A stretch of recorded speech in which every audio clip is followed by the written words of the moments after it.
that were way. in Santa Monica in the 90-91. So Yeah. as a young coach, I assume you watched those games. Oh, yeah.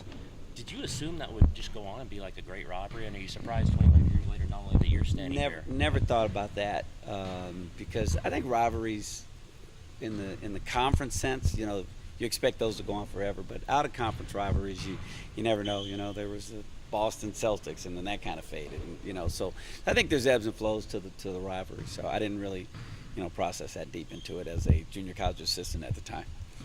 What did you think of the teams though, at that time? Oh man, those were the types of teams that you dreamt of coaching one day. Which I do now in terms of being at one of those programs. But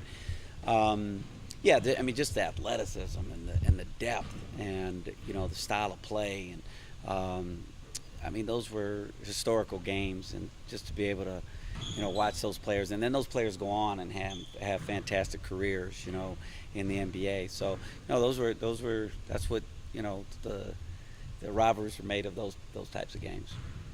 More of your players have talked about how they're trying to know the game, but when game time gets here and it is Duke, it's that arena.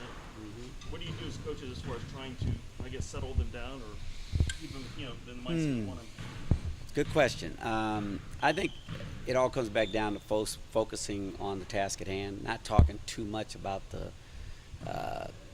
the ramifications of the game, and as much as the details of what we need to do to be effective in the game.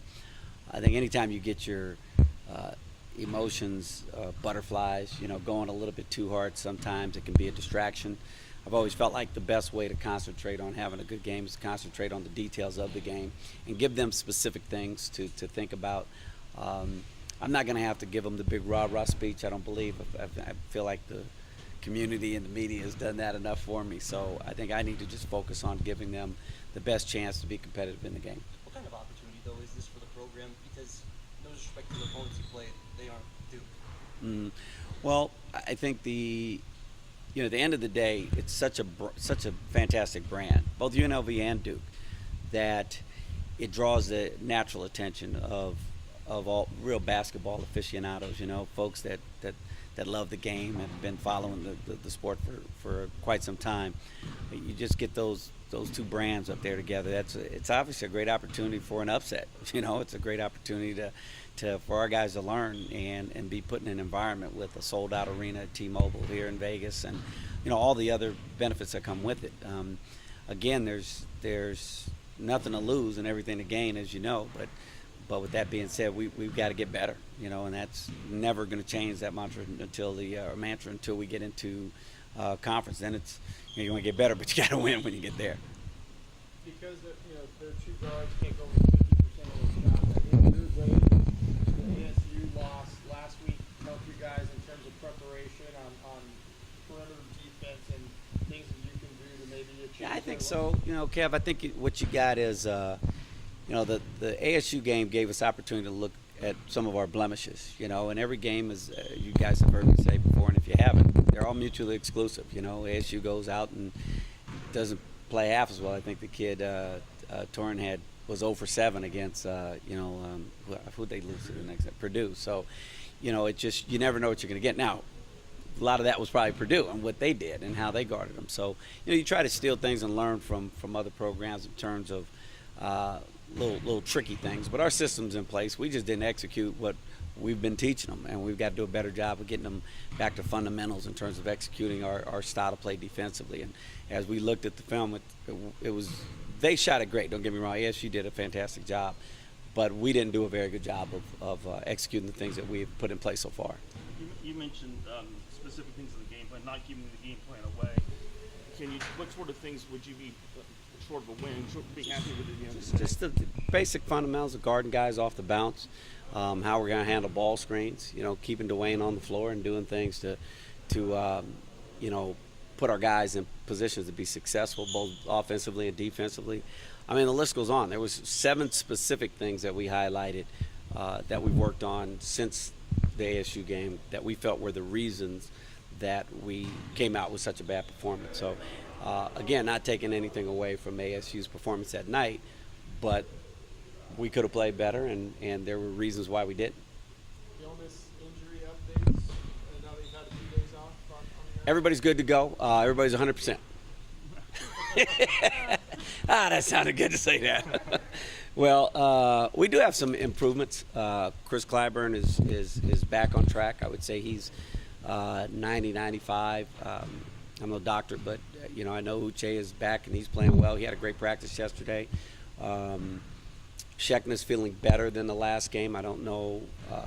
Again, he's day by day a little bit. So he had a good practice yesterday. It was probably his best practice, but how will he feel today at today's practice? Might have some ramifications on how well he practiced yesterday. So we kind of still have to keep a close eye on that. And Chris Jones is another one who, we're evaluating his situation daily. So, we took him out not the boot, and let him do some things on the floor a little bit, pending the doctor's approval to do that. So he's progressing in the right direction as well. We'll see where there goes. He's he's one of the guys that was kind of a staple for us in the early games. So getting him back will be a big surprise. Who knows when that'll be, but maybe sooner than later. You never know.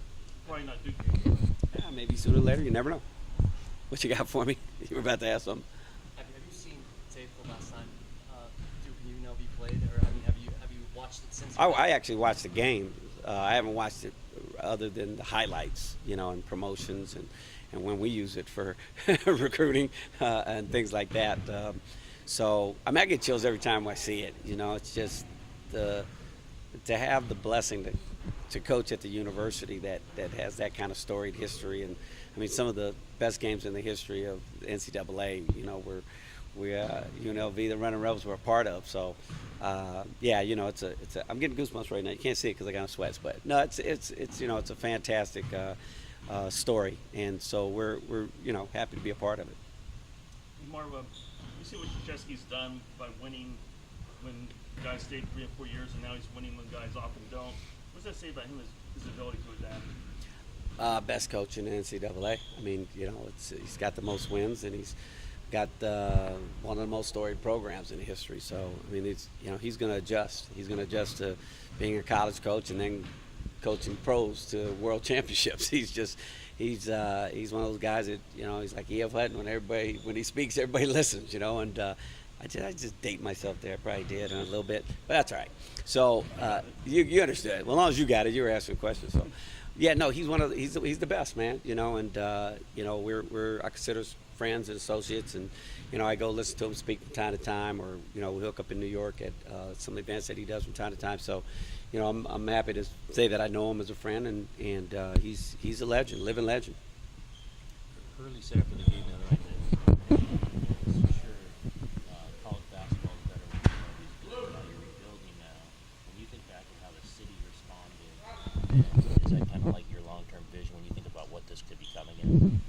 No question. Yeah, when you think about the what could be, and it's there's a lot of loyal fans that are still showing up to the games right now, and I just want to thank them for doing that. I sold the community when I recruited the kids that we have now and the kids that we're recruiting in the future, and I need the fans to stay engaged with the history here. I know.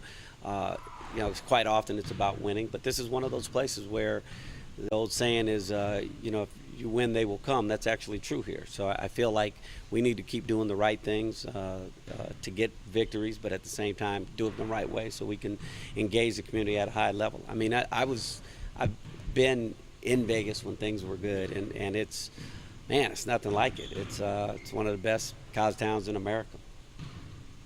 A Duke team has as many shooters as they do, drive and kick on a fundamental level. How do you defend that? We'll do some different things, but we're not going to get too far outside of our box. We want to improve on the things that we showed as major weaknesses in the last game. But listen, they got good players. They not only shoot it, they can drive, and they really make plays for their teammates. They're one of the best assist teams around. They really make the extra pass, get into the paint, make good decisions, and they stay in their boxes. They understand their roles. So they're a tough team for obvious reasons.